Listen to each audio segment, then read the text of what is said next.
Well, good morning. It is good to see you all. We are in our Unwrapping Christmas Advent series, and today we're supposed to be talking about the technique we use for unwrapping. So before we really get started, I have a question. Who is a rip the paper off as fast as possible kind of person? Just let me see. Okay. All right. Do we have any slow, deliberate, people who take the bow off and put it in a box under the counter to never be seen or heard from again, but you can't bear to throw it away? Okay, right. And when we think about it, those really are kind of the two major types of folks. There is a third. There is a third type that tends to happen, and it's the person when you're gathered around and you're distributing out the presents. It's the person who gets the present and then just kind of sets it down next to them, right? Or they're like, it's your turn to open a present, and they bring it to you, and you're like, oh, no, it's fine, and you just take it, and you set it down, and you just keep opening presents. I'm fine.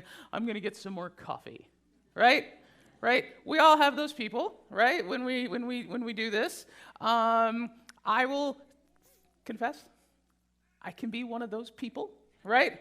Especially when you get older and you got kids in the house and you're so excited and the kids are doing their thing and and all that, and they want to bring mom and dad a present, and you're like, no, it's fine, I'll open mine later, maybe after New Year's, And that's kind of how it goes in our house. In our house, we basically have a couple of different approaches to Christmas. One of us gets very, very, very, the adults in our house anyway, one of us gets very, very, very excited. One of us kind of begrudgingly goes along with it all. And you really only have to look at our relative sweaters this morning between my wife and I to put your finger on which one is who. I'm not kidding.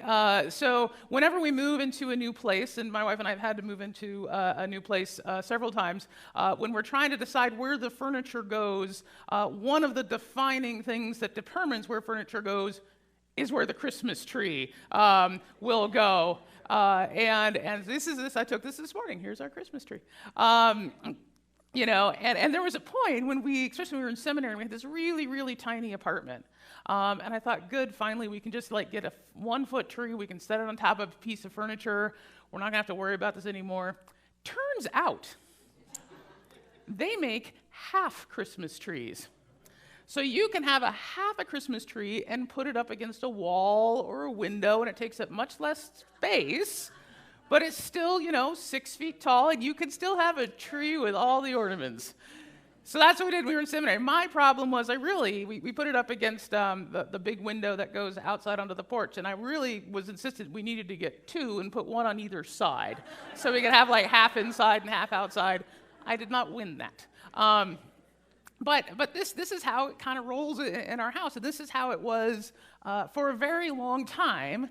When we got married in August, and when I found out that the conversation about Christmas and Christmas decorating started in September, I knew I was in trouble.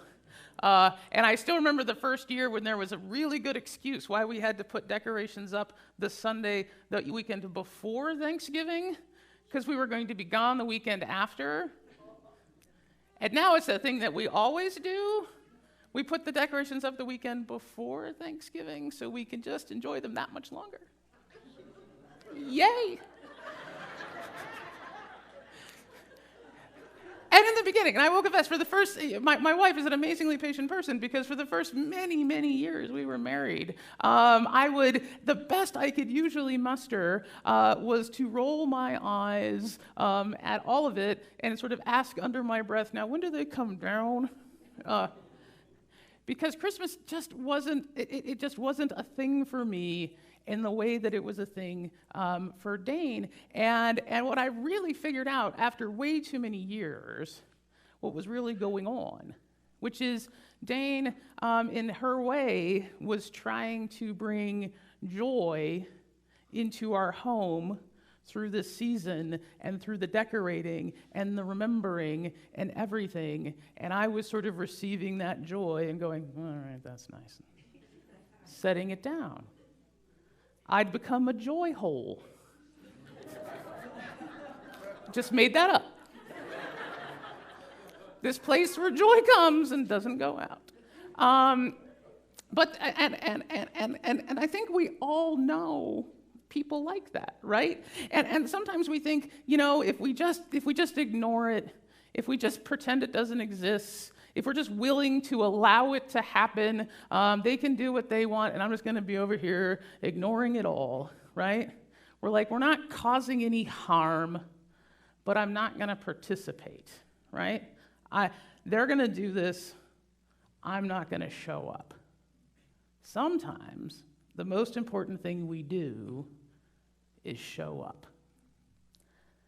Today's story is a familiar one. In fact, all the stories from Advent, and the challenge with Advent is all the stories are familiar. But it's a familiar one. It's the story of Joseph, right?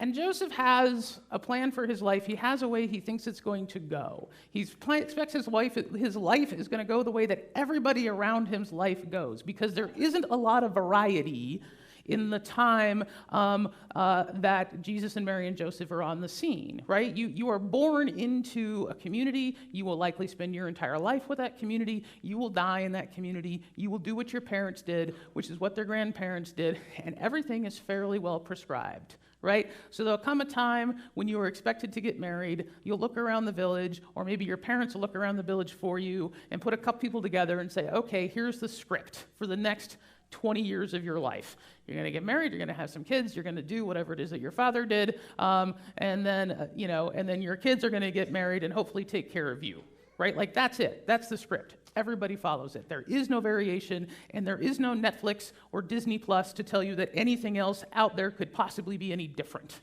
right? So Joseph he's got the script in his head. He knows what's supposed to happen, right? And he knows that, if he wants to live that script, it can't be interrupted.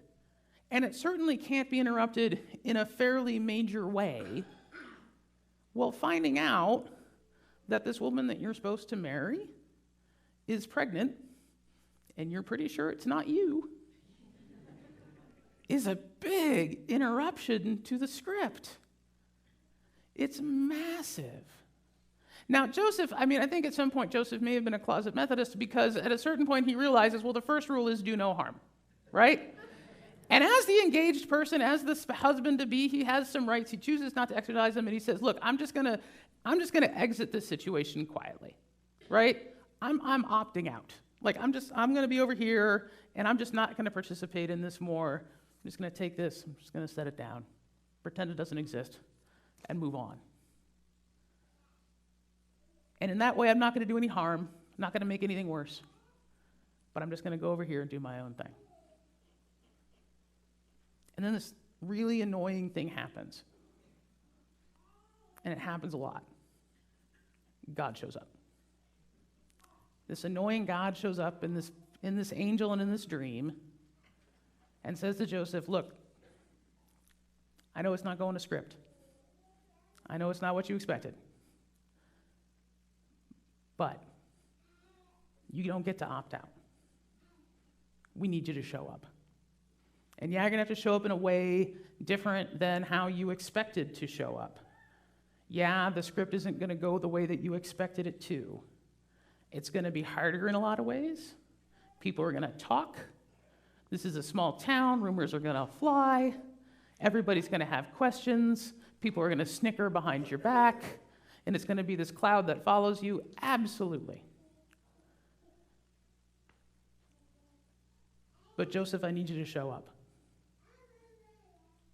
I need you to do something. And I need you to do something really, really important. Sometimes the thing that God needs us to do most is to actually just arrive. Actually just do something. Joseph really needed one of our orange bracelets, right? He looked around and he said, I can't deal with all of this. I can't do all of this. So he chose to do nothing. And the angel shows up and says, no. You can't do it all. but I do need you to do something. I need you to be the father of this child. Because eventually, what will Jesus be known as? What will the people in his town call him? Isn't this Jesus, the carpenter's son? Isn't this Jesus, Joseph and Mary's boy, right? God knows that needs to be there. It's part of the plan. It's part of the story. And so he needs Joseph to show up and do something. He needs him to participate even if he doesn't want to. He needs him to take the present handed to him lovingly by his child and smile and open it and unwrap it and enjoy the joy. He needs Joseph to show up. Not just for Jesus, and not just for Mary, and not just so that we could all be here today celebrating what we get to celebrate. But I also fundamentally believe that Joseph also needed to show up for Joseph. Because frankly, when you are that person who stands to the side, when you are the one that says, I'm just not going to participate, I'm not going to be part of this, you know what? It doesn't feel good to be the joy hole, right? It doesn't feel good to be the one standing aside while everyone else is having a good time, right? So one of the things that is involved in setting up Christmas decorations in our house is bringing out all of the varied nativity scenes. And oh, there are many. There are many. This is a small sample picture I took this morning. I could have taken 5 more. And they get set up in various places. And this is part of the joy my wife has every year, is pulling them out and making sure all the pieces are there and the dog hadn't run off with any of them.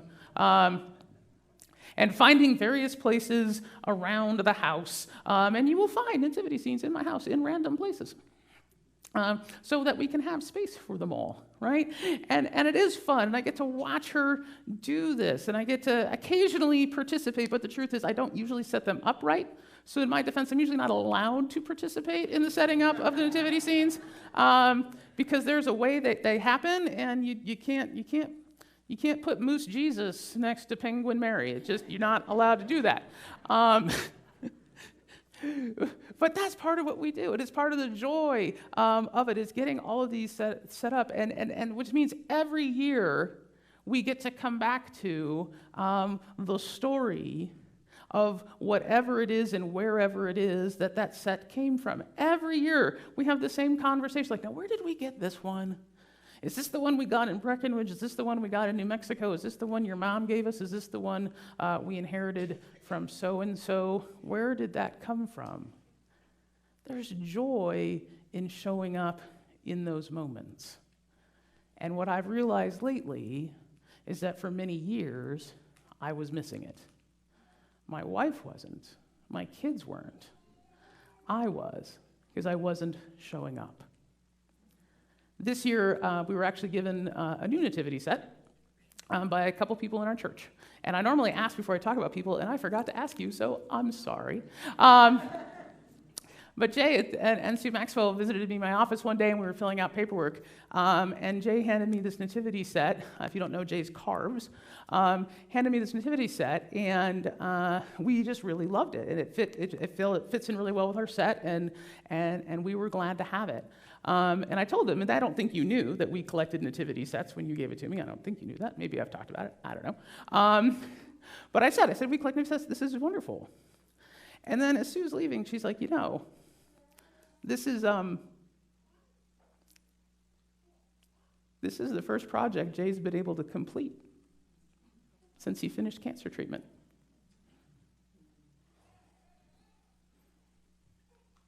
So we're going to enjoy it.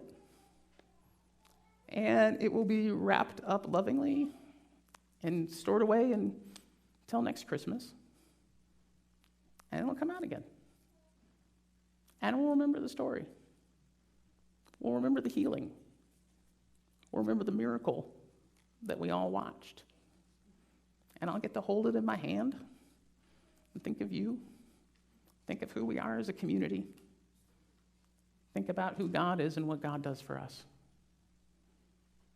But I'm only going to get to do that if I show up. I'm only going to get to do that if I'm part of it. If I stop standing to the side. Where does God need you to show up? Where this Christmas season do you need to be present, or who do you need to be present with? Sometimes the greatest gift we give is simply being with folks, participating in their joy with them. Where is God asking you to stop standing to the side and join in the party? Where is God calling you?